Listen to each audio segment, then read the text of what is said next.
sahabat budaya, perkenalkan saya Florentina Niradewi, co-founder dan CEO dari Ide Laju. Senang sekali hari ini saya akan memandu sesi yang berjudul Budaya sebagai Bahan Baku Ekonomi Kreatif.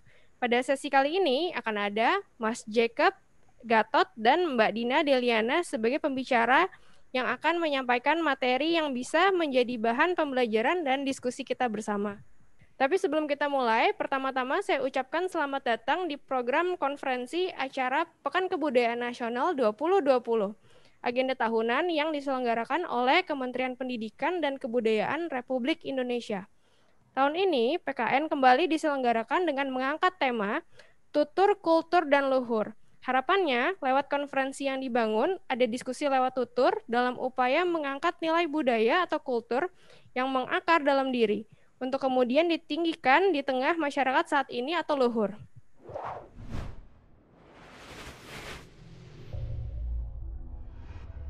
Mari kita sambut pembicara kita hari ini, ada Mas Jacob Gatot dan juga Mbak Dina Deliana.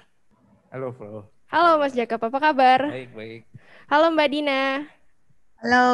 Apa kabar Mbak? Baik banget Mbak.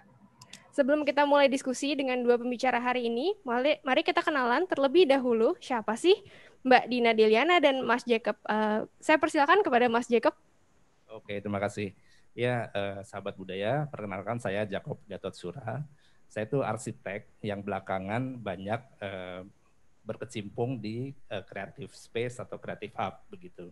Antara lain di Umas Minyak di Bali dan M-Block Space di Jakarta.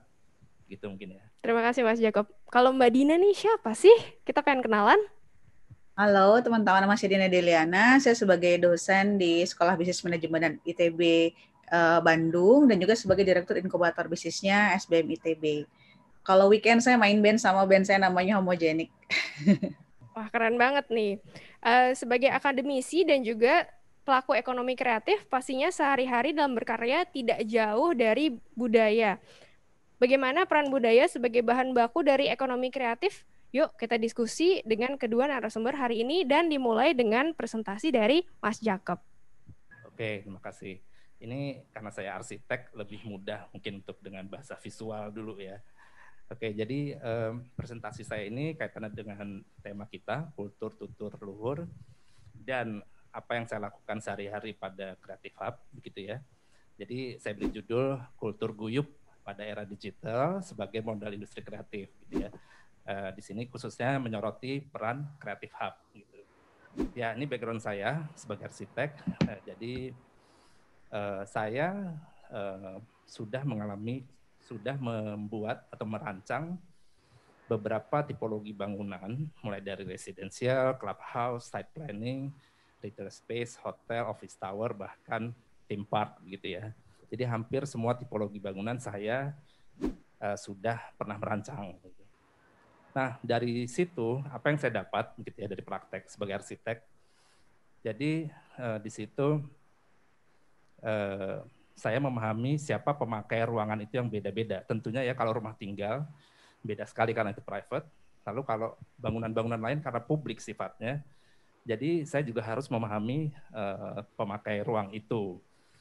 Publik, mulai dari yang eksklusif sekali seperti hotel-hotel itu atau kantor, eksklusif maksudnya hanya untuk kelompok tertentu, sampai yang sifatnya publik atau inklusif gitu seperti taman bermain atau mungkin retail space gitu ya. Itu backgroundnya, sehingga belakangan ketika saya secara tidak sengaja berkecimpung di Creative Hub, modal sebagai arsitek itu lumayan membantu gitu ya. Nah di sini sebagai kilas balik saja bahwa kita punya budaya ya, budaya guyup. Nah itu dapat dari mana sebetulnya? Kita kan masyarakat agraris atau masyarakat maritim gitu ya, yang umumnya aktivitasnya tuh di ruang luar gitu kan. Nah aktivitas di ruang luar itu berpotensi untuk menumbuhkan rasa guyup gitu ya. Dari rasa guyup itu timbullah semangat komunal, semangat komunitas gitu ya. Itu modal sebagai aktivitas kreatif gitu ya. Yang nantinya di kemudian hari akan terbentuklah kultur kreatif. Sebetulnya itu modal sebetulnya ya. Ini ilustrasi saja betapa lihat mulai dari desa, di kota, di gelanggang remaja itu budaya guyup itu terjadi, khususnya di anak muda pada ruang-ruang balai desa atau banjar, gelanggang olahraga gitu ya, dan seterusnya. Nah, kalau mungkin masih banyak yang belum ngeh Creative Hub itu apa gitu. Memang karena kalau di Indonesia kondisinya itu Creative Hub itu seperti diuraian dari British Council ini, kita bagi 3 jenis. Jadi ada creative space, creative space, maker space, dan coworking space yang banyak belakangan kita jumpai di mana-mana ya coworking space itu. Nah, aktivitas apa saja sih yang ada di situ? Di situ bisa dilihat mulai dari kerja sampai inkubator gitu ya, networking itu ada di ketiga jenis tempat itu. Nah, itu nanti yang bisa kita lihat peran Creative Hub dalam sebagai bahan baku di industri kreatif gitu ya. Ya, itu tadi secara diagram seperti itu. Mungkin ini dengan ilustrasi lebih jelas. Coworking space itu seperti sebelah kiri itu, contohnya ada gambar di Conclave Coworking, lalu ada creative space di Bali, di Umas Minyak, di mana saya aktif menangani ini. Lalu ada makerspace, ini industri gitu ya. Nah, masing-masing punya karakter yang khas, tapi sekaligus juga ada irisan-irisannya di mana mereka bisa bertemu, paling nggak networking gitu ya. Networking pada ketiga jenis ruang Creative Hub ini gitu. Ya. Di sini juga bisa dilihat betapa pesatnya pertumbuhan jumlah Creative Hub di Indonesia. Itu ini data tahun 2017 ya. Kalau nggak salah tahun 2019 kemarin untuk coworking space saja tuh ada 400 lebih coworking space di Indonesia gitu ya. Saya nggak tahu data 2020, tapi intinya dari data-data ini bahwa Creative Hub itu sekarang sudah menyebar di berbagai kota Indonesia, bahkan sampai level kabupaten gitu ya. Dan itu artinya apa? Artinya ini benar-benar modal yang besar sekali untuk untuk industri kreatif gitu ya. Nah, saya juga mengamati sebetulnya gini, mungkin Flo juga mungkin sadari sekarang kayak Great Mind. Great Mind itu apa? Great Mind itu kan usaha mencari keseimbangan ya, wellness gitu ya. Betul sekali. Wellness ya, betul. Wellness, ya. Wellness. Nah, itu di tengah dunia digital itu ada arus balik yang orang tuh kayak mencari keseimbangan gitu ya. Maka muncullah kegiatan dari Great Mind itu. Ini juga, ini contoh aja, jadi kita kenal industrial food selama ini, lalu persisnya kapan, mungkin 10-20 tahun terakhir orang mulai kembali ke organic food gitu ya. Lalu kulturnya apa? Ada urban farming, ada masak sendiri, itu jadi kultur baru ya di era digital ini. Dan seterusnya, ini digital nomad. Orang contohnya di Bali itu saya ketemu banyak sekali digital nomad dari berbagai penjuru dunia gitu ya, yang menjadikan Bali sebagai base-nya. Profesinya macam-macam, tapi mereka juga butuh ketemu orang untuk bernetworking yang di dunia nyata lah gitu, nggak hanya di dunia maya gitu kan. Itu peranan coworking space di Bali, makanya di Bali juga kalau saya tidak salah tuh coworking space pertama di Indonesia tuh justru munculnya di Bali, di Ubud ya kalau sana. Itu kenapa? Karena banyak nomad di sana, digital nomad maksud saya. Lalu ada mass product, barang-barang buatan pabrik yang dengan berbagai brand-brand global itu yang dicari keseimbangannya lewat artisan produk gitu. Itu bisa dibentuk atau kenapa kita ada maker space itu juga untuk memahami arus balik itu. Kenapa orang senang artisan produk gitu. Nah, virtual spaces deh, budaya kita nih. Grup WhatsApp, coba Flo di WhatsApp-nya tuh punya berapa grup sih? Gitu. Wah, tidak terhingga. Tidak terhingga. Grup alumni aja kadang-kadang ada alumni, ini ada geng kecilan lagi, ada yang nggak mau ada si ini dan seterusnya. Grup kantor juga gitu. Ada yang pakai bos, ada yang nggak pakai bos dan seterusnya gitu ya. Itu baru di WhatsApp grup. Di sosial media gitu ya, untuk apps untuk berkenalan dan seterusnya, bergaul, itu kan banyak sekali. Lalu arus baliknya atau pendulum baliknya apa? Jadi orang butuh real space gitu sebetulnya ya saat ini. Real space. Jadi nggak mau hanya bergaul di dunia maya gitu ya. Itu kenapa sebab M-Block juga rame. Padahal mereka udah seru aja kalau di sosial media, tapi tetap orang butuh ketemu kan gitu ya. budaya guyup kita tuh nggak bisa hilang gitu loh. Nah itu munculnya Creative Hub tuh begitu fenomenanya ya. Ini contoh aja Umas Minyak di Bali, di mana saya terlibat dalam mendirikan dan mengelolanya. Jadi di sana sering ada acara diskusi seperti di foto slide kiri itu, ada acara musik, acara pameran, workshop gitu ya, yang juga melibatkan tidak hanya komunitas kreatif lokal di Bali, kadang-kadang juga komunitas ekspat di sana gitu ya. Saya juga terlibat dalam membuat event Seminyak Design Week, di mana di situ Seminyak Design Week itu sebagai showcase dari makers di Indonesia yang punya berbagai produk yang bagus-bagus sekali. Di situ peluang untuk apa ya, paling nggak sesama designers maupun calon buyers bisa melihat potensi anak-anak muda Indonesia yang kuat di bidang kerja, furniture, fashion gitu ya di sini. Nah, mungkin orang pikir juga, berarti kalau Creative Hub itu atau tempat-tempat bertemunya orang tadi itu harus di tempat yang wah ya gitu. Enggak juga. Di sini saya kasih lihat ada Pasar Papringan. Mungkin Prof pasti sudah dengar ya. Pak Singgi ini kan luar biasa ya.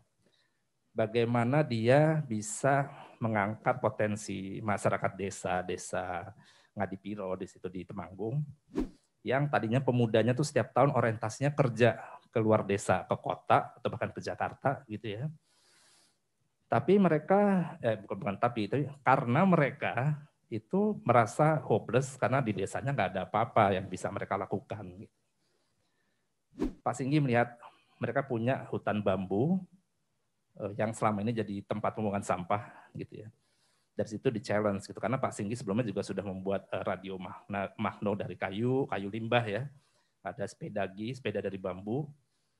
Lalu ibu-ibu dan pemuda di sana diajak lagi lebih supaya terlibat semua. Yuk kita apakan nih hutan bambu ini? Idenya adalah ini Pasar Papringan. Jadi ini event setiap 2 minggu sekali, di mana intinya adalah membuat kuliner lokal. Waktu membuat kuliner lokal pun ibu-ibu di desa udah bingung karena mereka udah biasa makanan instan gitu ya. Mereka harus coba gali lagi makanan-makanan tradisionalnya, dan itu akan menjadi daya tarik nantinya. Semua green product, jadi semua harus pakai bambu, tidak ada uang betulan, adanya uang bambu gitu, dan seterusnya. Dan ini menarik sekali. Gitu. Nah, ini yang saya lakukan di M-Block dengan teman-teman. Jadi saya sebagai salah satu pendiri di M-Block, mungkin teman-teman udah banyak yang tahu, tapi paling nggak saya ulas sedikit. Sebetulnya M-Block itu bukan hanya sekedar tempat nongkrong. Nah, kenapa disebut Creative Hub juga? Karena dia punya spirit, punya movement sebetulnya. Movementnya apa gitu? Yang paling penting yang nomor 6 itu. Kita tidak ada tempat parkir karena berusaha berkontribusi untuk mengurangi polusi di Jakarta gitu ya.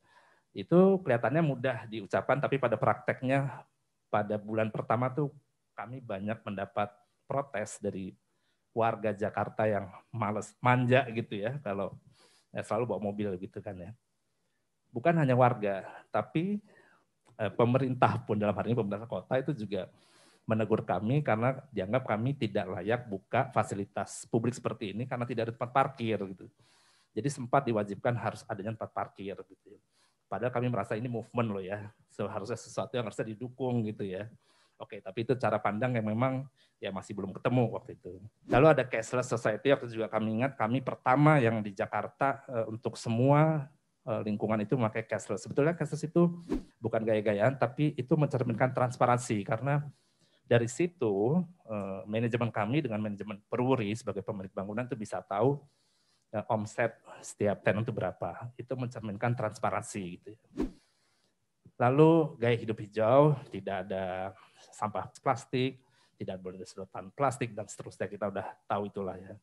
Nah yang paling penting lagi, kami mengusung brand-brand lokal supaya hadir di sini, karena kami gemas kalau ada pertokoan seperti ini yang hadir dulu kan, yang diundang pasti yang brand-brand yang kita udah kenal itu ya. Di sini justru brand-brand itu kita kesampingkan dulu. Memang dari awal bukan kesampingkan dulu, tidak akan diterima gitu. Kami mencoba mengangkat brand-brand lokal. Nah seperti ini, teman-teman nanti bisa lihat di Instagram kalau belum pernah ke M-Block ya, betapa merek-merek brand lokal itu punya kekuatan luar biasa. Di situ ada mata lokal, ada The Majors yang jual alat musik, ada Konektur untuk komunitas komik, dan tentu saja kuliner ya. Ini adalah amphitheater, mini amphitheater di M Block yang sering sekali dipakai untuk kegiatan diskusi, baca puisi, tonton film. Jadi soul-nya M Block itu sebetulnya di sini. Di sini yang saya pikir sebagai arsitek atau teman-teman arsitek harus berpikir kalau membuat sebuah ruang publik harus ada tempat seperti ini, karena soul-nya sebuah tempat tuh ada di tempat-tempat seperti ini yang akarnya ini kan tadi dari slide yang awal yang kalau di Banjar desa bagaimana orang berkumpul, itu hampir di seluruh desa atau kota Indonesia ada seperti ini kan. Soul atau budaya guyup itu yang coba ditampilkan pada tempat yang lebih modern lah tanda petik. Ini ada video.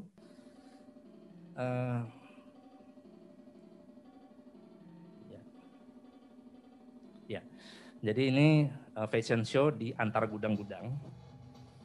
Di sini kami juga memperlihatkan budaya seperti ini yang mungkin perlu dilihat oleh oleh para pengambil kebijakan, bahwa gudang-gudang tua yang tadinya tidak terpakai lah katakan begitu, itu bisa menjadi seksi di mata komunitas anak-anak muda fashion ini begitu ya. Kita lihat aja betapa bahasa yang nggak tahu, Flo bilangnya apa nih kalau begini? Cool hype banget. Hype banget gitu ya. Anak-anak sekarang bilang ini hype banget ya, orang nggak nyangka bahwa ada fashion show di bekas gudang seperti ini. Iya, ini juga ada contoh show musik begitu ya. Yang tempatnya itu mungkin kita juga kayak aneh gitu. Oh, di balkon sebuah toko ternyata bisa dijadikan tempat untuk konser musik kecil-kecilan sih ya. Tapi message dari ini adalah sebetulnya kami mau ngomong bahwa M Block itu selalu berusaha kreatif, kita selalu berusaha mengeksplor space-space yang tidak biasa. Jadi di sana memang ada gedung khusus untuk pertunjukan musik, tapi kita juga senang mengeksplor space-space yang tidak diduga untuk membuat aktivitas seperti ini. Gitu ya. Di sini juga mau kasih bilang ke teman-teman bahwa ini loh ruang yang inklusif tuh kayak begini. Bayangkan orang nonton di pedestriannya kita, pedestriannya ruang kota, semua berbaur dan menikmati acara ini. Itu kan kayak merayakan ruang publik bersama yang saat ini sulit sekali kita punya tempat seperti ini gitu ya. Ya ini penutup aja. Jadi tadi kita sebagai modal kita budaya guyup tadi itu yang melahirkan semangat komunitas, di situ juga ada kolaborasi pastinya ya kalau kita berkegiatan, melahirkan creative mind, akhirnya adanya creative culture itu dari situ. Nah ini apa artinya? Ini modal untuk wirausahawan atau para entrepreneurship gitu ya, yang penting dalam membentuk kreatif ekonomi khususnya di industri kreatif gitu loh. Ya itu aja dulu sih, Flo. Ya Mbak Dina. Terima kasih Mas Jakob. Kita sudah dengar perspektif dari Mas Jakob. Nah, sekarang kita akan tanya langsung ke Mbak Dina. Mbak Dina, bagaimana perspektif Mbak Dina sebagai akademisi dan praktisi bisnis dalam melihat peran budaya dalam perkembangan ekonomi kreatif hari ini? Terima kasih Mbak atas pertanyaannya. Tadi keren banget Mas Jakob udah present gitu ya. Jadi memang saya juga walaupun lebih banyak di industri kreatif ya, tapi memang nggak pernah bisa mengesampingkan budaya dari situ. Kenapa? Karena kita pun kan melihat budaya nggak melulu melihat sesuatu yang tradisional kan, atau mungkin melihat sesuatu yang memang dari ancient-nya kita gitu. Tapi kita harus melihat itu dari sisi bagaimana kita bisa membawa ini menjadi lebih relevan dengan yang zaman sekarang kayak gitu. Jadi memang walaupun kita mengerti dengan budaya, kita tetap nggak lupa, tapi kita harus tetap bisa membawa ini menjadi konsep yang relevan dan bisa masuk ke apapun yang kita coba kembangkan saat ini, termasuk di industri kreatif, Mbak. Memang kalau misalkan saya kan banyak fokusnya ini lebih kepada sesuatu yang berbau digital ya musik gitu ya, film animasi gitu ya, dan juga video dan games gitu ya. Kalau kita lihat teman-teman tuh anak muda sekarang udah sangat amat mau dan udah mulai proud ya dengan budaya mereka yang kita dari orang Indonesia, kita punya culture, kita punya juga history yang memang bisa, yang sebagian besar tuh memang blend in dengan yang kita budaya kita gitu ya, dan mereka memang membawanya menjadi produk-produk mereka gitu. Jadi tapi mereka juga kerennya bisa mencoba mengakulturasi gitu ya, gimana caranya biar budaya itu tetap bisa relevan dengan pembelinya mereka, usernya mereka. Jadi mereka tetap mencoba tetap user centric dengan tidak melupakan akar budayanya mereka. Kayak kalau kita lihat ada beberapa games yang sudah mulai menggunakan malah serunya gitu ya, dari mulai ada yang memang bikin Arjuna, ada yang memang dia bikin tokoh-tokoh budaya kita, ada juga sampai mereka bikin games yang memang menggunakan budayanya Indonesia, itu mereka yang sangat percaya dengan hantu-hantuan gitu ya. Itu kan sebenarnya bisa dibilang budaya juga ya. Kita nggak selalu bilang budaya itu adalah wayang gitu, nggak juga gitu ya. Budaya adalah memang apa yang kita lakukan sehari-hari gitu. Nah itu dibikin games dan ternyata itu menjadi amat sangat keren banget dan banyak yang menggunakan karena relevan dengan apa yang kita rasakan gitu ya, dengan budaya hantu-hantuannya itu gitu, namanya Dread Out gitu. Nah jadi menurut saya kalau kita bilang bagaimana awareness-nya tuh udah tinggi banget ya anak sekarang. Cuman mereka juga nggak mau se-cheesy itu hanya dengan mengambil budaya dan langsung memplek-plekannya, mengimplementasikan di produk mereka gitu. Mereka tetap gimana nih biar tetap keren, ini biar tetap relevan gitu ya. Jadi menurut saya itu udah anak muda sekarang untungnya memang mereka udah mulai aware. Dan kalau dibilang perannya bagaimana, dan saya rasa itu justru perannya penting banget karena dengan produknya memang udah keren, anak-anak muda kita juga udah punya skill yang memang mumpuni, kita kan harus punya suatu keunikan, Mbak. Kalau misalkan kita nggak nunjukin Indonesianya di sebelah mana gitu ya, mungkin kita jadi apa bedanya dengan produk Korea atau mungkin dengan produk negara lainnya gitu. Nah, kita tetap harus membawa gitu apa yang sangat Indonesia bangetnya, yang which is kita bilang adalah dengan budayanya itu gitu. Nah, tapi tadi dengan catatan bahwa memang gimana biar tetap bisa fit in dengan kehidupan kita yang sekarang, tetap bisa relevan dengan anak muda zaman sekarang. Nah, itu memang penting banget bisa tetap bring up budaya yang baik itu yang memang based on history-nya atau mungkin yang memang amat sangat tradisional dengan budaya sekarang yang memang mungkin lebih kekinian gitu, itu penting banget. Nah, yang saya sayangkan memang banyak sekali pelaku kreatif yang kita bilang di craft gitu ya, yang memang mereka amat sangat ya sudah terkungkung saja gitu di budaya tradisionalnya, sehingga dan mereka amat sangat idealis sehingga nggak mau melihat kebutuhan yang ada di pasar seperti itu. Nah, ini yang membuat mereka sulit untuk bisa berkembang lebih jauh lagi gitu, Mbak. Jadi mungkin kalau kita lihat budaya itu penting banget untuk tetap dibawa, tapi jangan juga menjadi semacam terkungkung sehingga mereka jadi malah membatasi pelakunya untuk bisa lebih berkembang lebih luas lagi, meraup pasar yang lebih luas lagi, baik juga cuma di Indonesia tapi juga di internasional gitu. Terima kasih Mbak Dina. Nah, Mas Jakob, saya ingin tanya nih, apa sih perbedaan yang dirasakan ketika menjadi seorang arsitek dan kini sebagai tetap arsitek, tapi juga pendiri sebuah creative hub?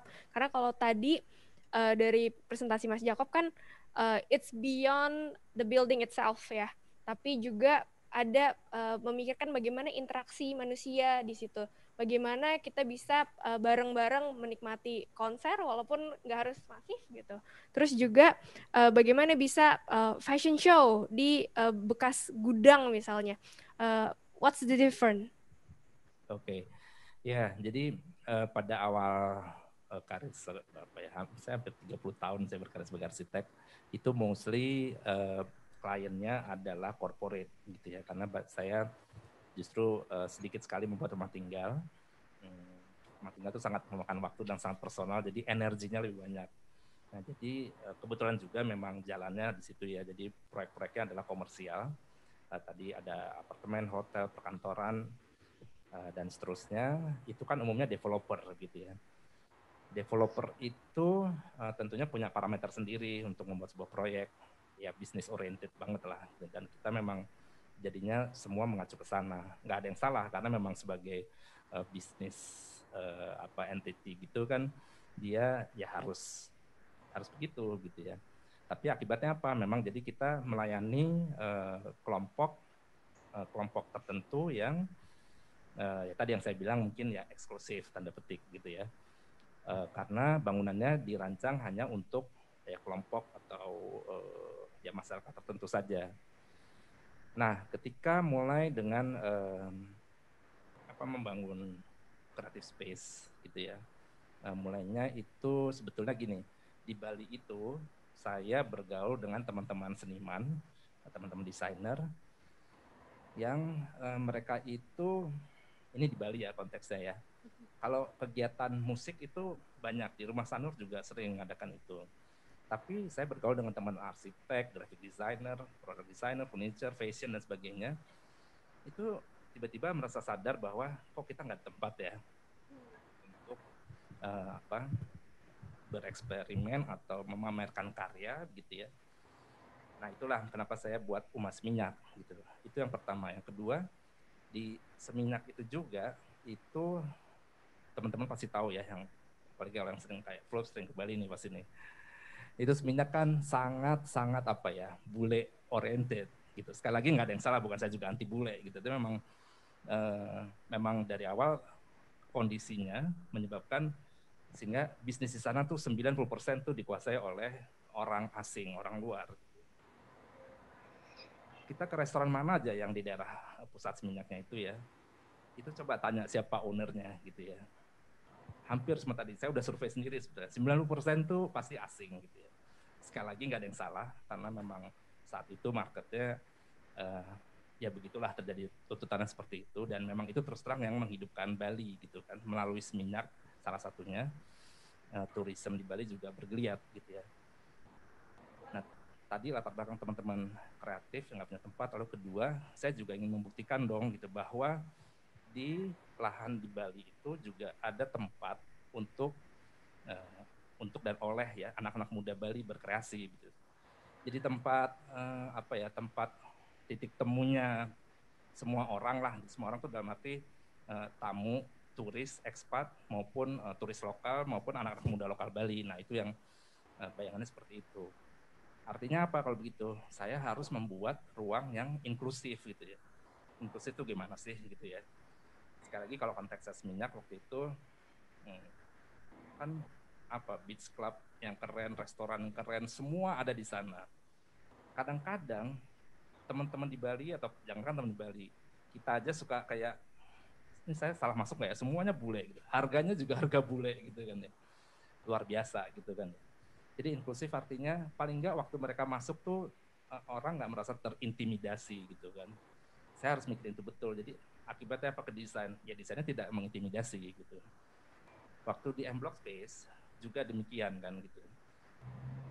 Kebetulan ini bangunan lama, bangunan warisan Kebayoran Baru tahun 50-an, di mana di Jakarta juga sudah jarang sekali bangunan lama itu menjadi sebuah place yang tadi bilangnya happening atau bisa jadi hype. Itu sebenarnya kita juga nggak tahu akan se-hype itu ya, tapi paling nggak dari awal tadi intensinya adalah merancang sebuah ruang publik yang inklusif, khususnya untuk teman-teman dari industri kreatif supaya bisa berkegiatan di sana.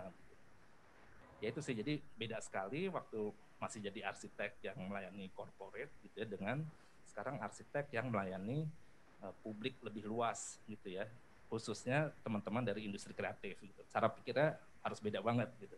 Terima kasih Mas Jakob, keren banget. Nah Mbak Dina, bagaimana perkembangan sektor ekonomi kreatif kita dari 5 tahun lalu hingga saat ini sih? Kalau perkembangan sih, kalau dilihat dari angka kan memang meningkat ya Mbak ya, pesat sekali gitu. Dan memang kalau kita lihat kenapa, karena memang ekosistemnya pun memang sudah lebih berkembang, bukan hanya dari segi support pemerintah, ya baik itu dari pusat maupun daerah. Kelihatannya untungnya blessing in disguise adalah ekonomi kreatif ini menjadi suatu kata yang amat sangat seksi untuk banyak sekali politikus dan juga government gitu ya, bahwa memang ini seksi ini, jadi banyak support ke situ. Kayak tadi ya, bukan hanya yang dibikin oleh private seperti M Block Space, tapi juga banyak beberapa daerah yang memang mulai membentuk kreatif hub seperti itu. Terus juga banyak membuat komite kreatif di daerah. Itu kan kelihatannya memang teman-teman yang tadinya itu mereka berkembang dari scope skena gitu ya, atau mungkin komunitas, mereka menjadi difasilitasi gitu ya oleh pemerintah sendiri. Jadi kelihatannya dari segi support, pemerintah memberi support, baik itu juga dari private juga banyak yang support ya. Jadi sekarang pendanaan udah banyak kompetisi, udah banyak juga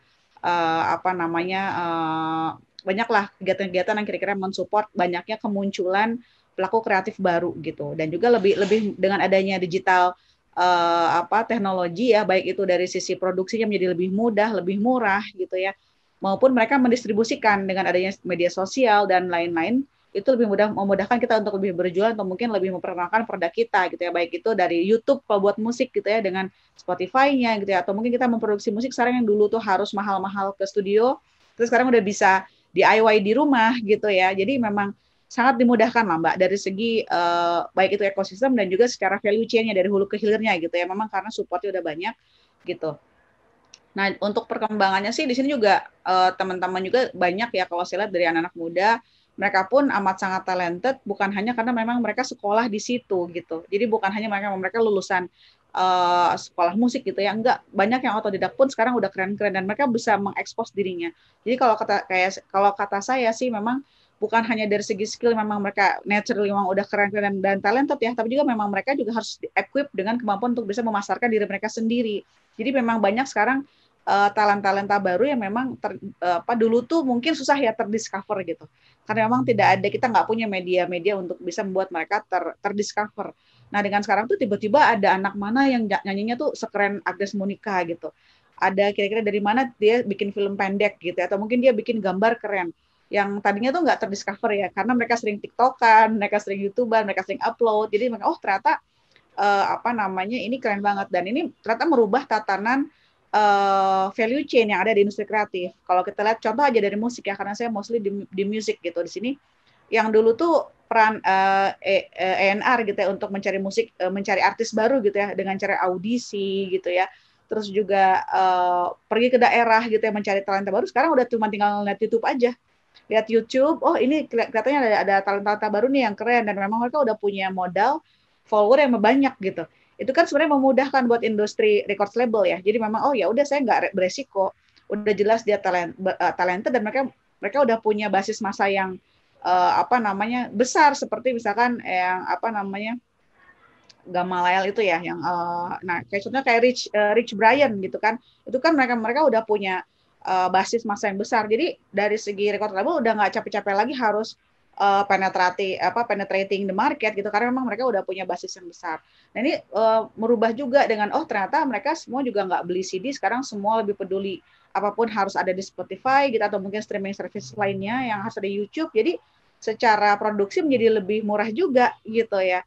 Nah, jadi memang ini selain berkembang dari segi talentanya, industrinya pun berkembang banget gitu loh, Mbak. Jadi itulah yang serasa ini adalah waktu yang tepat banget buat pelaku untuk bisa lebih mengakselerasi lagi gitu ya performanya mereka gitu. Dan jadi memang bukan hanya equip dari segi hard skill aja, tapi juga memang mereka harus punya selling skill yang bagus ya, pemahaman mengenai digital media sehingga mereka bisa memasarkan diri mereka sendiri gitu.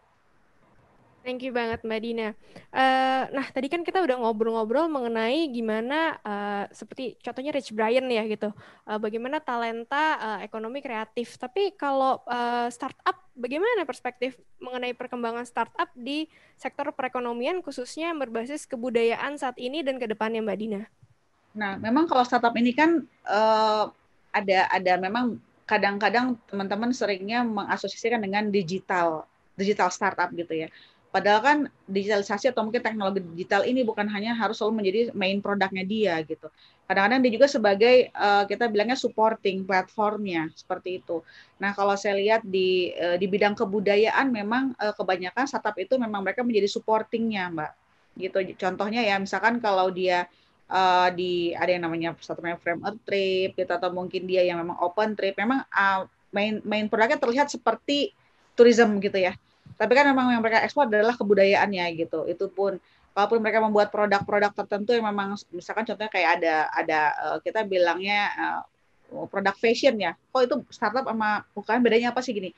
Ketika dia ngomong fashion dan memang mereka terakselerasi dengan cepat gitu ya. Itu udah kita nggak bisa bilang conventional business, karena memang mereka menggunakan digital technology sehingga membuat mereka bisa produknya lebih cepat dan bisa lebih bertumbuh lebih cepat dibanding dengan bisnis lainnya. Nah itu walaupun dia bukan kita bilang membuat platform atau membuat aplikasi atau membuat software, dia bisa dikatakan startup gitu. karena memang mereka tetap bisa sengebut itu gitu Mbak, akselerasinya memang tinggi. Nah, beberapa industri fashion yang memang mereka itu sudah menggunakan teknologi digital untuk menjual fashionnya dan juga untuk mendesain dan segala macam, itu pun udah banyak banget yang memang mereka sudah mulai aware dengan kebudayaan dan mereka sangat menghargai itu dan mereka aware bahwa nih gue bikin produk ini memang fully conscious ya, bukan hanya masalah budayanya, tapi bahkan mereka ada yang membuat sampai ke slow fashionnya. Jadi prosesnya mereka bikin slow gitu. Mereka bikin conscious fashion di mana ini tuh bahan bakunya ini betul-betul environmentally conscious dan mereka mempekerjakan orang dengan socially conscious gitu. Jadi memang bukan hanya budayanya aja, tapi the whole proses yang memang mereka amat sangat berbudaya, bisa dibilang seperti itu gitu ya. Nah, ada juga memang mereka contohnya kayak Peppermint Puppet gitu ya. Itu kan dia membawa ada cerita dari Indonesianya, tapi mereka mencoba mengemas dengan yang kekinian gitu ya, dengan media yang kekinian. Dan mereka sekarang sudah mulai berjualan kita bilangnya pertunjukan digital. Nah, itu kan adalah kita bilang ya itu startup, mereka bisa mengakselerasi di mana kebanyakan pertunjukan wayang yang tradisional mereka nggak bisa mengakselerasi seperti itu gitu, karena memang mereka nggak bisa mengutilize di sosial the digital platform ini gitu loh. Jadi yang kalau dibilang startup itu memang mostly mereka sebagai supporting, walaupun ada beberapa memang contohnya kayak Digipedia ya kalau nggak salah, mereka memang fokusnya di kebudayaan gitu ya, mereka memberikan kayak semacam Wikipedianya kebudayaan Indonesia gitu. Ada seperti itu gitu. Cuman mostly memang mereka sebagai supporting sih. Terima kasih Mbak Dina. Nah, tadi Mbak Dina udah ngobrol-ngobrol mengenai digital. Nah, kita pengen tanya perspektif Mas Jakob mengenai perkembangan budaya di Indonesia di tengah era yang serba digital dan global seperti ini. Ya, jadi sebenarnya saya nggak tahu teorinya apa tadi ya. Mungkin teman-teman yang dari bidang sosial tahu. Tapi yang tadi saya mengamati adanya pendulum balik ya, pendulum balik dari arus yang sedang terjadi sekarang ini. Itu kan sudah umum di mana-mana. Tadi saya juga di slide saya ada beberapa contoh gitu ya. Nah, tadi budaya guyup yang kita miliki tadi ya di era digital ini seharusnya kan bisa dipakai untuk sesuatu yang lebih konstruktif ya, lebih produktif dalam konteks tadi karena kita bicara soal industri kreatif ya.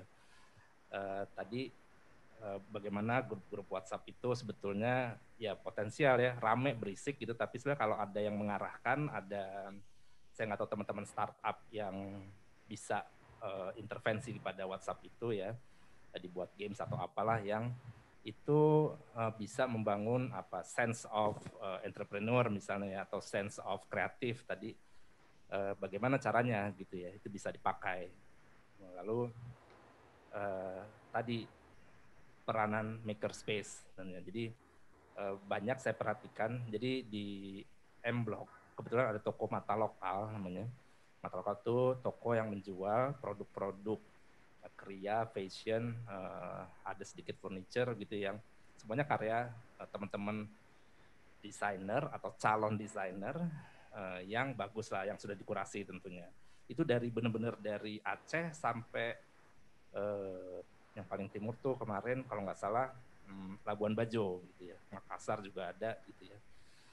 Jadi ada semua.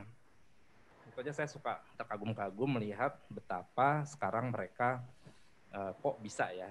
Maksudnya kalau dulu begini, mungkin Mbak Dina juga pasti setuju dulu, kayaknya kota yang kreatif tuh hanya Jakarta, Bandung paling enggak Jakarta, Jogja gitu ya. Tapi sekarang kok dari mana-mana yang kita juga daerahnya nggak ngeh gitu ya. Bahkan tadi contohnya ada pasar papringan di Temanggung gitu ya. Jadi poinnya adalah bagaimana itu digital bisa kita pakai untuk kegiatan yang lebih produktif gitu ya. Saya juga nggak tahu gimana caranya, tapi paling nggak saya sebagai arsitek, sebagai orang yang berkecimpung sekarang membuat placemaking harus menangkap itu gitu ya. Nah, kolaborasi pada teman-teman tadi startup atau yang lain untuk bagaimana memakai modal guyup tadi yang sekarang hanya dipakai kayak lebih untuk waktu luang saja tadi ya, aneka grup WhatsApp yang nggak jelas gitu kadang-kadang ya, itu bisa lebih produktif tuh gimana caranya ya gitu. Itu sih mungkin ya. Oke, terima kasih Mas Jakob. Jadi kalau saya ringkas, berarti digital ini tidak hanya bisa membawa kita keluar, tapi bisa balik lagi ke dalam ya untuk tahu bagaimana asal muasal supaya nggak cuma makan yang mungkin industri yang masif, tapi juga bagaimana kembali ke organik, kembali ke pasar kita sendiri dan lokal kita sendiri ya. Gitu. Oke, Mas Jakob. Apa sih pentingnya peran pelaku kreatif profesional lintas sektor untuk membangun budaya yang bisa menjadi bahan baku ekonomi kreatif Indonesia? Waduh, itu cukup berat sebenarnya. Tapi gini aja, sekali lagi karena saya di M-Block Space, lalu M-Block Space itu kan didirikan oleh 6 orang gitu ya. 6 orang dengan background bidang yang berbeda-beda gitu ya. Ada almarhum Bung Glenn, kita tahu beliau siapa gitu, di dunia musik semua orang tahu lah ya gitu ya.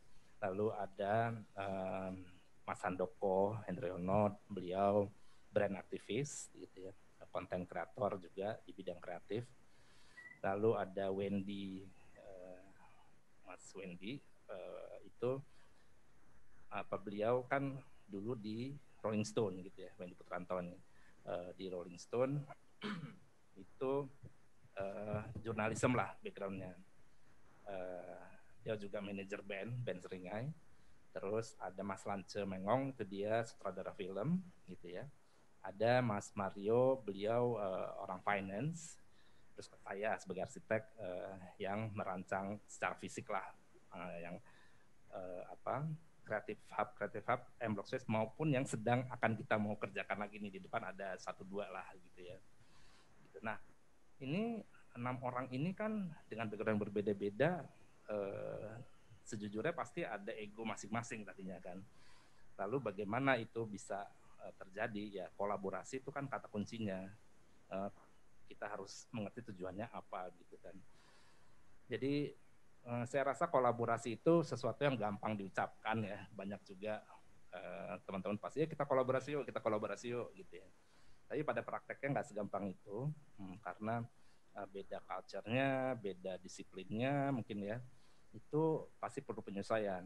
Tapi saya yakin dengan modal guyup tadi ya, modal guyup kita itu kayaknya lebih mudah untuk cair dulu paling enggak dengan modal itu, lalu ya pasti ada gesekan-gesekan sedikit, tapi itu ya bisa dipakai untuk sesuatu yang lebih lebih terarah lah gitu ya.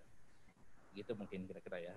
Soal kolaborasi di luar itu ya tadi hanya contoh, tentunya dengan contoh itu saya maksudkan di luar sana orang-orang dengan berbagai lintas profesi tadi atau lintas komunitas itu juga harusnya bisa sekarang ini lebih di zaman sekarang, di zaman digital sekarang ini bisa lebih mudah melakukan sesuatu secara bersama untuk sesuatu yang lebih produktif. Jadi budaya guyup tidak hanya perihal ngumpul-ngumpul aja, tapi juga bagaimana kita bisa berkreasi untuk sesuatu yang lebih baik bersama-sama ya. Thank you Mas Jakob. Untuk Mbak Dina, apa saja hal yang telah dilakukan oleh pemerintah dan pelaku bisnis untuk mendongkrak geliat ekonomi kreatif dari sektor berbasis budaya? Kalau dari pendapat saya, Mbak ya, jadi memang kalau dari segi pemerintah sendiri, ternyata kan yang tadi saya bilang di awal memang udah banyak banget supportnya gitu kan ya. Jadi dari segi top down dari pusatnya langsung juga turun ke bawah gitu ya. Saya lihat memang karena saya sering bekerja dengan kementerian, beberapa kementerian memang fokusnya di situ gitu ya. Jadi memang fokusnya adalah gimana kita memberikan support baik itu dari bukan hanya dari segi infrastruktur, tapi juga dari sesuatu yang memang lebih kepada capacity building-nya gitu ya. Capacity building-nya itu penting juga gitu buat mereka.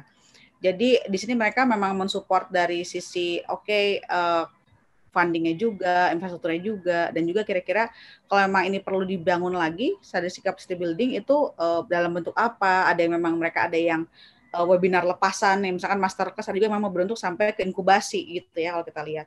Nah dari segi budaya memang yang saya tahu gitu ada beberapa program memang fokus sekali untuk kebudayaan gitu ya, tapi juga ada memang fokus kepada daerahnya gitu Mbak. Jadi bukan hanya kepada individu atau mungkin kepada komunitas, tapi dia memang oke, ini di suatu daerah memang harus dibangun ini memang dalam suatu keseluruhan, karena kalau kita lihat ketika kita membangun sebuah apa namanya, ingin mengasasikan sebuah budaya ya, itu kan pasti banyak aspek yang harus apa namanya terbawa juga gitu. Kalau kita lihat oke, kita tap in scope-nya adalah suatu daerah. Daerah itu kan kalau kita mau angkat pariwisatanya, kita angkat juga budayanya, bahwa ini ada yang seru nih di budaya di sini, ada yang memang itu harus bisa diangkat lagi. Terus juga kalau mau produknya harus diangkat juga ekonomi kreatifnya, produk industri kreatifnya gitu. Jadi memang kalau kita lihat di sini, kita nggak bisa ngelihat hanya satu chunk aja kebudayaan gitu, nggak bisa, karena memang ini harus ada kita bilangnya semacam apa forward and backward linkage-nya yang memang harus kita bantu support juga gitu Mbak. Karena once misalkan kita mendorong pariwisata, gitu kan pasti otomatis kebudayaan juga akan terdorong juga gitu untuk lebih terekspos. Untuk kita bisa berjualan dan memang bisa lebih kita bilang mengkomersialisasikan lah ya gitu budayanya gitu ya. Itu pun harus punya suatu ilmu yang kita bilang dengan kita bilang dengan suatu bisnis ya, bisnis kreatif lah seperti itu. Nah jadi memang nggak bisa dilihat dari satu sisi aja gitu, tapi kita memang harus bisa membangun apa namanya secara keseluruhan. Itu tadi dengan ekosistem thinking itu gitu Mbak. Terima kasih Mbak Dina. Nah, pertanyaan yang sama untuk Mas Jakob, apa yang dapat dilakukan pelaku ekonomi kreatif di segi profesional serta pemerintah untuk mendongkrak ekonomi kreatif berbasis budaya ini sih di masa mendatang? Oke, kalau dari sektor swasta tadi apa yang sekali lagi maaf kalau saya hanya pakai contoh yang saya lakukan, yang kami lakukan gitu ya. Tapi peran para profesional sebetulnya ya seperti itu, membuat sebuah ruang-ruang yang bisa dipakai untuk teman-teman dari industri kreatif berkegiatan dengan produktif gitu ya. Ruang ini nggak harus fisik sih, harus bisa ruang virtual gitu kan. Itu sekarang juga ada banyak sih inisiasi seperti itu kan, banyak sekali. Dan mudah-mudahan tambah banyak, tambah beragam jenisnya. Nah, kalau dari sisi pemerintah, dari sudut pandang creative space ini gitu ya. Tadi Mbak Dina juga ngomong bahwa pemerintah sudah kok membangun creative hub gitu ya di kotanya. Yang saya ingat itu di Bandung ada creative hub yang bagus sekali, gedungnya megah gitu ya. Di Jakarta juga ada Jakarta Creative Hub, di Denpasar juga ada Denpasar Creative Hub gitu ya. Dan mungkin di kota-kota lain saya belum begitu kenal gitu ya. Nah, sekarang problemnya apakah itu gedung atau bangunan itu yang megah itu apakah sudah terpakai secara efektif gitu ya? Atau gimana masih kegiatannya masih seperti itu saja? Mungkin Mbak Dina mungkin bisa kasih contoh. Saya pengen tahu juga gimana sih di Bandung, banyak kan di Bandung. Apakah nggak apa-apa kan yang nanya ya? Nggak apa-apa. Bandung Creative Hub itu bagaimana? Ya bagaimana? Gitu. Bagaimana Mbak Dina? Contohnya. Gitu. Bandung Creative Hub sebagai contoh. Iya, jadi kalau dibilang kan Bandung tuh bisa dibilang salah satu yang paling terkenal dengan kota kreatifnya gitu ya, Mas ya, kalau kita memang mengklaim seperti itu. Dan memang Bandung Creative Hub kan memang itu inisiasi dari pemerintah sebetulnya gitu ya. Beda kalau memang kayak M-Block mungkin kan diinisiasi oleh private gitu ya, atau mungkin ada beberapa kita bilangnya seperti dulu ada Gunung Sarinah, itu kan diinisiasi oleh Skena gitu ya. Jadi memang kalau kita lihat untuk pembentukan suatu ruang publik kan pasti ada yang menginisiasinya gitu. Kalau saya bilang memang yang paling sustainable itu adalah yang dibentuk sama either itu private karena memang ada kebutuhan ekonomi di situ kan ya, perputaran ekonomi, dan memang itu ya udah conducted as usual business, atau memang yang dibentuk sama Skena karena memang mereka ada semacam bonding tersendiri gitu kan ya, bahwa memang kita memang ngebangun ini bareng-bareng dan kita pengen membuat ini sustainable karena ini pun yang membuat kita menjadi hidup karena networknya bagus dan segala macam gitu ya. Memang kalau yang buatan pemerintah bagaimanapun pasti ada challenge-nya gitu ya, nggak akan bisa semulus dengan memang itu berangkat dari Skena atau mungkin dari private gitu. Itu pun yang memang saya coba kritisi dari Bandung Creative Hub gitu lah. Memang beberapa kali sempat berganti model bisnis ya kelihatannya dan kepengurusan kayak gitu. Dan memang nggak gampang untuk bisa meraih hati para pelaku kreatif ini gitu. Kalau memang itu pelaku kreatif kan unik ya kalau kita lihat, penuh kecurigaan gitu ya. Ini buatan siapa sih gitu ya. Terus juga ini kegiatannya apa, jelas apa nggak segala macam gitu. Jadi memang butuh approach yang berbeda gitu. Nah, memang challenge-nya pemerintah adalah harus bisa menggait komunitas lebih baik lagi, bisa lebih membuat program yang memang lebih relevan lagi sehingga ini membuat semua dengan sukarela mau join ke situ gitu. Kalau saya bilang apakah memang BCH adalah model yang terbaik, saya juga nggak bisa bilang iya juga gitu ya, karena memang masih banyak PR mereka sehingga mereka harusnya bisa lebih baik lagi lah dari yang sekarang gitu ya. Cuman at least kalau saya bilang niat baiknya lah ya dari pemerintah itu udah patut dicontoh oleh pemerintah lainnya, daerah lainnya gitu, bahwa at least ada loh menjadi sorotan bahwa dengan adanya infrastruktur yang seperti ini bisa mendorong gitu ya banyaknya lahirnya pelaku kreatif baru gitu ya. Walaupun secara eksekusi masih banyak yang harus dibenahi ya sehingga bisa lebih baik lagi dari yang sekarang gitu. Kalau menurut perspektif Mbak Dina, apa upaya yang dapat dilakukan oleh pemerintah daerah maupun pemerintah pusat untuk mengatasi kendala dari ekonomi kreatif ini? Soalnya sebenarnya gini Mbak, anak-anak itu, mau ngebilang anak-anak ya, kok anak-anak sih, teman-teman di pelaku kreatif gitu ya, mereka juga sebenarnya with or without pemerintah juga pasti udah jalan gitu ya kalau saya lihat gitu. Tapi kan dengan adanya pemerintah bisa lebih diakselerasi aja harusnya gitu, mereka bisa lebih terekspos. Kalau kita lihat terakhir dari research yang saya lakukan terakhir gitu ya kepada 440 pelaku kreatif di Indonesia gitu ya, sebenarnya mereka hanya butuh beberapa yang memang dirasa itu memang udah perlu campur tangan pemerintah. Misalkan kalau mereka mau beli bahan baku nih kayak kemarin ketika COVID nih ya, susah banget beberapa memang banyak yang di-ban gitu kan ya untuk bisa masuk Indonesia. Terus beberapa hal ini jadi terkendala masalah pajak yang membuat mau gimana pun harga produk akhir kita tuh nggak pernah bisa kompetitif dibanding dengan China karena kita memasukkan aja biaya impornya mahal gitu ya, atau mungkin shippingnya mahal. Nah ini kan seperti ini udah levelnya level bukan lagi level kita yang ngurusin, tapi udah harus level dewa nih. Nah itu pemerintah adalah harusnya turun tangan gitu ya. Dan juga mengenai akses bukan hanya bahan baku tapi juga akses terhadap pasar juga gitu ya. Untuk beberapa dealing-dealing memang itu melibatkan bilateral agreement gitu ya. Itu kan kadang-kadang suka nggak mudah juga gitu ya. Nah kadang-kadang pemerintah bisa membantu dengan membukakan jalan gitu ya. Jadi kelihatan bantuan-bantuan ini memang kalau teman-teman sih memang udah harus level yang dewa nih baru mereka betul-betul butuh pemerintah. Tapi kan sebenarnya pemerintah pun sekarang udah banyak lebih turun gunung juga gitu ya. Bikin program yang memang mereka bukan hanya masalah tangan dewanya itu yang mereka keluar, tapi juga lebih kepada itu tadi nge-build ya, mereka meningkatkan awareness atau mungkin mencoba mengakselerasi. Kelihatan udah masuk ke level yang tengah tadi, masuk ke dari sisi proses gitu ya. Dan ini pun diamini juga oleh teman-teman dan saya rasa juga banyak manfaatnya karena pada akhirnya juga kan mereka dapat manfaat bukan hanya dari sisi dapat pendanaan tapi juga dapat juga misalkan networking-nya. Pasti ada kok manfaat yang bisa didapat oleh teman-teman. Jadi kalau dibilang dari pemerintah sebenarnya yang kita perlu itu lebih kepada bantuan dari hulu ke hilir, tapi kita perlu satu adalah quality dan konsistensi sebetulnya gitu ya.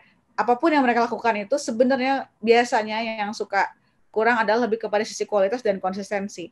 Mungkin kan kalau kita lihat kita nggak bisa nyalahin pemerintahnya gitu ya. Pasti kan beliau-beliau ini ngurusin hal banyak banget. Nggak ngurusin kita doang gitu ya.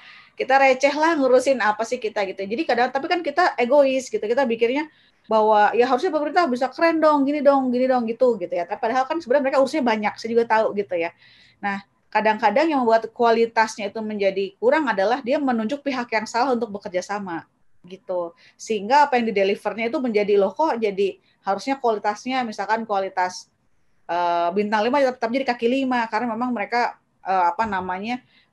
menunjuk pihak yang salah untuk bekerja sama gitu ya. Nah ini kan nggak bisa disalahkan juga karena memang prosesnya harus seperti itu yang mereka lakukan gitu. Karena beliau-beliau ini memang ada lelangnya lah, ada apa memang banyak sekali proses-proses yang ternyata membuat kualitas menjadi downgrade lah ya kayak gitu. Nah, dan yang kedua adalah masalah sustainability. Jadi tahun ini ada nih kegiatan, tahun depan kita udah nunggu-nunggu nih kegiatan yang sama, nggak ada lagi gitu. Karena ganti pejabatnya, itu kan sering terjadi gitu ya. Nah sebenarnya regardless apapun kegiatannya, karena saya rasa niatnya baik lah gitu beliau ini. Tapi tolonglah masalah kualitas dan sustainability-nya ini yang lebih kita butuhkan untuk dijaga gitu sebetulnya. Oke, berarti tidak hanya konsistensi, tapi finding the right partner ya. Jadi kita bisa punya kerjasama yang baik, bisa mendeliver suatu quality, tapi konsisten. Jadi nggak cuma tahun ini atau 2 tahun ke depan, tapi bisa berkesinambungan programnya ya. Oke, aku punya 2 pertanyaan terakhir, masing-masing untuk Mas Jacob dan Mbak Dina. Ini mengenai pesan. Sebenarnya kalau kita mau mengakhiri sebuah sesi pasti ada pesan gitu. Apa sih langkah yang diharapkan dapat dilakukan untuk mendukung kemajuan ekonomi kreatif ini yang berbasis budaya, Mas Jacob? Ya, sebelumnya tadi saya mau menanggapi dulu yang Mbak Dina sebutkan tadi ya. Misalnya ada satu prasarana yang dibuat oleh pemerintah, dalam hal ini Creative Hub, yang mungkin belum efektif gitu ya. Apakah karena mungkin jadi maaf loh, saya sebelum minta maaf karena menunjuk pihak yang belum tepat gitu, atau karena banyaknya persyaratan yang harus dipenuhi oleh birokrasi pemerintah tadi itu, jadinya kurang efektif lah, kurang optimal gitu ya. Nah, sekarang kembali ke ini tadi pesan ini, nah justru harapan saya bagaimana supaya kalau pemerintah ingin membangun sebuah sarana atau tempat gitu ya, tempat kreatif, supaya itu tidak terjadi. Bagaimana yang Mbak Dina bilang itu betul, mungkin karena prosedur birokrasinya, karena harus lelang yang ketemunya orang-orang itu saja, itu betul. Tapi saya yakin masih banyak kok anak-anak muda di setiap kota yang cukup capable lah gitu. Tinggal bagaimana pemerintah mau lebih luas dalam arti menyiasati birokrasi yang ada gitu ya. Karena kalau alasannya seperti tadi Mbak Dina bilang tadi, akhirnya kita akan begini terus ya. Akhirnya dapat sesuatu yang kurang optimal. Saya tuh iri sekali dengan pemerintah-pemerintah di luar sana. Contohnya Singapura saja. Singapura tuh apa sih yang nggak dilakukan oleh pemerintahnya gitu? Ya oke, Singapura tuh kecil gitu ya. Tapi coba Malaysia juga serius. Nih saya ngomong yang dekat-dekat aja, nggak usah ngomong yang sampai Hong Kong, sampai Jepang dan sebagainya. Apalagi yang London gitu ya. Poin saya adalah betapa pemerintahnya sangat sadar dan sangat suportif untuk semua elemen masyarakat yang terlibat di industri kreatif. Mbak Dina juga bilang pemerintah udah banyak kok terlibat dan serius, ada parekraf juga tentunya yang sudah banyak berbuat, tapi yang saya perhatikan ini ya dari pengalaman saya, akhirnya orang yang mengerjakan dia lagi gitu loh. Mungkin saya juga baru sadar apa karena memang nggak ada orang lain atau karena sistem lelangnya tadi ya mengakibatkan yang terpilih ya dia lagi gitu. Kalaupun ada bantuan dana untuk sebuah tempat, dalam hal ini Creative Hub gitu ya, saya perhatikan yang dikasih dia lagi juga tempat itu.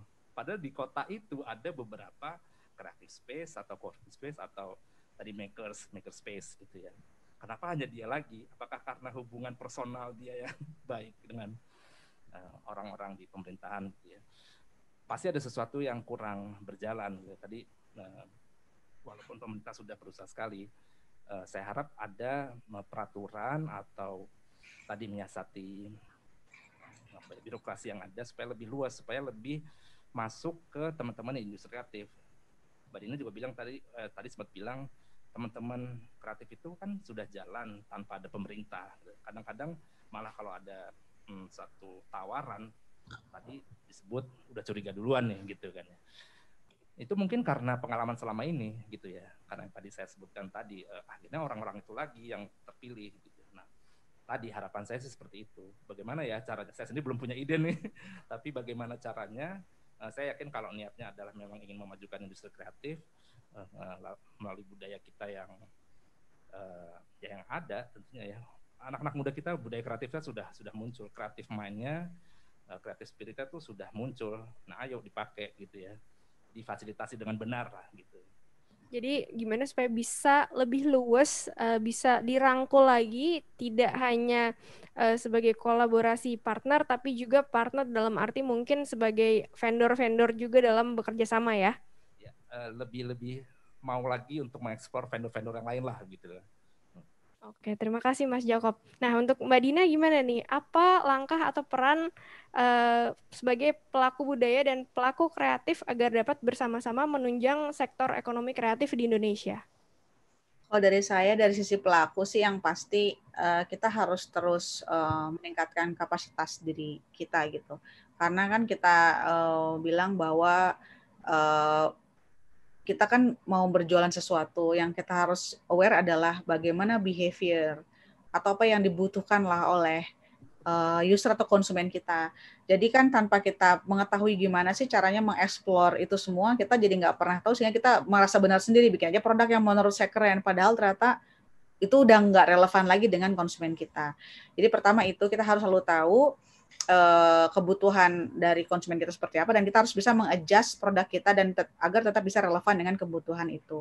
Terus kedua juga lebih kepada pengetahuan mengenai teknologi gitu dan juga penggunaannya. Teknologi ini bukan suatu hal yang menyeramkan sebenarnya, itu udah jadi part of our life juga. Teman-teman pertama kali bangun yang dipegang apa sih? Pasti handphone kan gitu. Simply seperti itu, bahwa kita memang udah nggak bisa lagi melepaskan digital lifestyle ini dari kehidupan kita gitu. Jadi tolong lebih utilize lagi gitu ya teknologi ini untuk bisa lebih mengakselerasi bisnis kita gitu, atau mungkin usaha kita, atau mungkin upaya kita lah dalam mengembangkan sesuatu, baik itu kebudayaan maupun hal lainnya gitu. Karena tanpa itu ya kita nggak akan pernah bisa dikenal. Percuma kita keren sendiri di tempat kita, ya buat apa gitu kan ya. Jadi pengetahuan yang pertama mengenai itu tadi gitu ya, penting juga bagaimana kita bisa mengutilisasi teknologi dan juga bisa agar bisa membuat kegiatan kita menjadi lebih efisien dan juga membuat kita bisa di-reach oleh broader audience gitu. Karena itu tadi yang bisa membuat kita bisa accelerated. Walaupun demikian, jangan pernah lupakan bahwa value harus kita pegang gitu ya. Walaupun kita di sini tadi kita yang pertama adalah lebih kepada ya kita mencoba beradaptasi dengan kemauan pasar pertama, dan kedua adalah kita mencoba menggunakan teknologi digital untuk lebih memperluas pasar, tapi yang paling penting adalah jangan lupakan value yang kita pegang gitu ya. Jadi memang walaupun kita mencoba merubah misalkan ya kita mencoba merubah kain ulos menjadi sesuatu yang lebih kekinian, kita harus tahu maksud dari sign ini apa, kita harus tahu warna ini apa, jangan-jangan kain ulos orang meninggal dipakai baju, kan itu dia nggak paham ya value-nya apa. Jadi jangan lupakan value-nya, pelajari baik-baik budaya teman-teman gitu ya, dan itu menjadi dasar untuk kita bisa lebih mengembangkannya lagi dari sisi produk turunan maupun dari sisi pemanfaatan teknologinya gitu. Terima kasih Mbak Dina. Terima kasih Mas Jakob dan Mbak Dina Deliana yang sudah menyempatkan diri untuk berbagi dan menawarkan sudut pandang yang baru. Lewat pemaparan dan diskusi yang dibangun bersama, semoga kita bisa melihat masa depan dari perspektif yang lebih luas untuk mencapai hasil yang lebih baik lagi. Akhir kata, salam untuk seluruh sahabat budaya dimanapun berada, semoga dalam keadaan sehat selalu.